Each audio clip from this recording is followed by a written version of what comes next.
Michele Mazelleغ. Welcome back to my channel. I'm going to share with you all this video clip and then I'm going to come back and talk about it. So let's get into it. This is a very unpopular opinion, but like Afrobeats is no longer Afrobeats. I'm not saying it's trash, but if you actually deep it, the Afro part is missing. It's just beats. The moment America found out about Afrobeats, when I saw Ed Sheeran jump onto Peru, I was like, you know what? It's okay because it's Ed Sheeran. Who doesn't love that ginger? Everybody loves that ginger man. So it was okay. And then Selena happened. And they gave her a reward for Afrobeats. Even the music videos that they make nowadays, it don't really feel Afrobeatish at all. I really liked when Don Jazzy was in charge of all the artists. They need to give him power and control again because I don't know what's happening. Now, I first saw this video on the African Diaspora YouTube channel, and then I went on TikTok, saw the original, and I also kind of looked at different responses to the video just to see what the conversation was about. Now, I do have to agree with Philip when he was saying that because she said something about it was okay for these artists in these African countries to collaborate with Ed Sheeran because of his red hair and he's so cute and everything like that, she doesn't need to be a part of the conversation. And I totally agree with that. Because once you collaborate with one artist, you're going to have to collaborate with more. And of course, that's going to cause the sound to change. So, you know, you got to be careful with who you're collaborating with because the music definitely depends on that. And sometimes that collaboration is not good for the artist or for the music. But let's talk more about Afrobeats. So Afrobeats is a colonized word. It's created by the colonizer. And I actually had to go research this word because I know that's not a word that I've heard in Ghana. When I've gone to Ghana, I've never really heard them identify their music as Afrobeats. I never heard that when I was around my husband's family. He's never identified the music as Afrobeats. So I really was unsure of where this word came from. Now, there is a difference between Afrobeat and Afrobeat. Afrobeat is a genre of music that was created by the Nigerian artist Fela Kuti. And I think that's how you say his name. It might be wrong. I am so sorry. And he took a mixture of a variety of different types of music and created Afrobeat. And so that's where that came from. But Afrobeats with an S actually came from the UK. It was actually coined from the UK. And it's because African immigrants were going to the clubs and they were dancing to a variety of different music from different countries in Africa. And so they just created the word Afrobeats. And so it kind of just stuck. And that's kind of what we hear in mainstream now when they're talking about music from artists from different African countries. What's wrong with the word, though, is that it lumps Africa all under one umbrella. It kind of lumps all of the African countries, the African artists, the African music into one kind of genre. And you can't do that because these countries are all different. They have different types of music.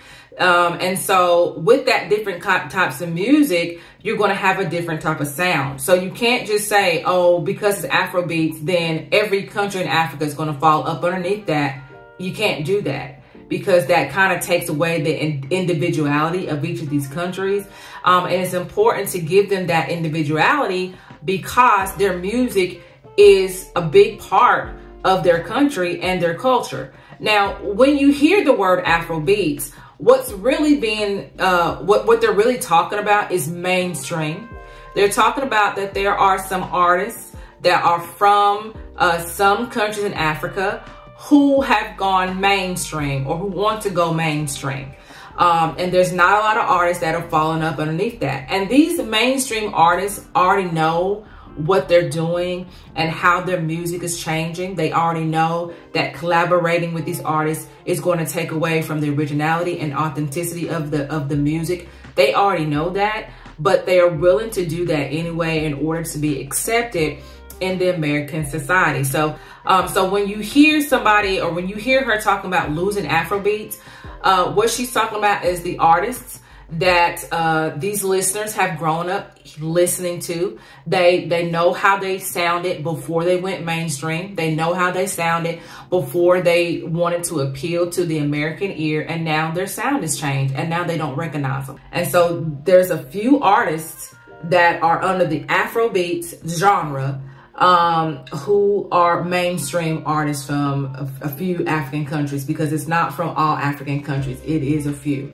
So on social media, there were some black people, including Philip, that was talking about, you know, black people told people from Africa to gatekeep their culture and to gatekeep their music, and they didn't listen. And so it's like, again, putting all these countries kind of under one umbrella, when it's not that. Afrobeats is mainly the artists from different African countries who have gone mainstream. They have crossed over or want to cross over to the American music, to the American listener, to the Western society, and they're the ones who are collaborating with these different artists in order to do so.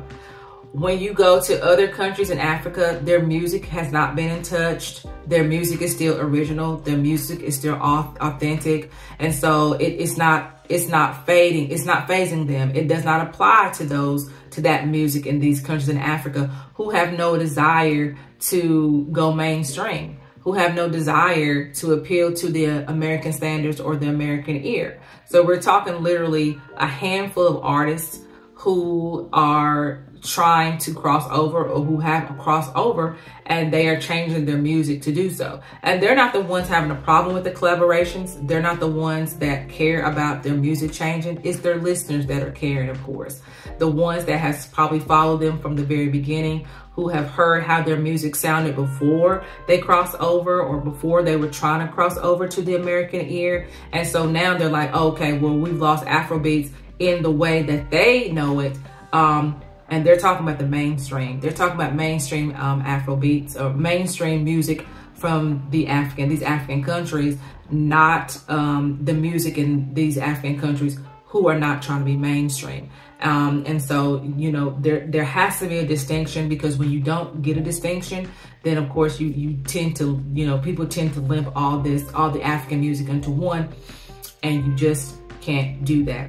So the last thing I definitely want to say is that the collaborations that I do enjoy listening to is the collaborations between African Americans and these mainstream Afrobeats artists. I do love those collaborations because the music is always so good. It's always so unique. And I enjoy listening to that. And I really wish there was more of that type of collaboration that we see. And I think that it is increasing, but not only with these mainstream Afrobeats artists, but also with artists from other countries in Africa to collaborate with African American artists as well, or, you know, artists in the African diaspora, because, you know, that is definitely going to take music to a whole new level. That definitely is something I would love to see more of, because I know that's just, you know, it's just good music. It's just good music. When you mix those cultures together, the people together, something good is always going to come from that.